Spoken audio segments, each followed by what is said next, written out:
Hi అండి, అందరికీ నమస్కారం అండి. ఫ్రెండ్స్, ఇప్పుడే అందిన వార్త. ఇక రేషన్ కార్డులు ఉన్న వాళ్ళందరికీ కూడా ప్రభుత్వం అదిరిపోయే శుభవార్త అంటూ అప్డేట్ అయితే రావడం జరిగిందండి. అయితే ఇందుకు సంబంధించిన పూర్తి వివరాలు అయితే మన వీడియోలో తెలుసుకుందామండి. ఆ శుభవార్త ఏంటి అనేది వీడియో మాత్రం స్కిప్ చేయకుండా చూడండి ఫ్రెండ్స్.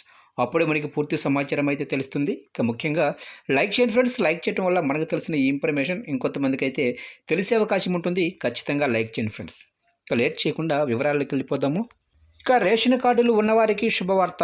ఇక ఏపీ రేషన్ షాపుల్లో రాగులు, నూనె, గోధుమ పిండి, కందిపప్పు అందిస్తామని మంత్రి నాదెండ్ల మనోహర్ వెల్లడించారు. ఇక గుంటూరు, తెనాలి, నందివెలుగులో స్మార్ట్ రేషన్ కార్డులను ఆయన పంపిణీ చేశారు.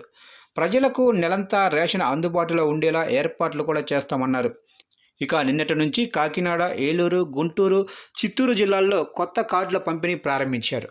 సెప్టెంబర్ 15 నాటికి అందరికీ కూడా అందేలా చర్యలు తీసుకుంటామని చెప్పారు రేషన్ కార్డులు.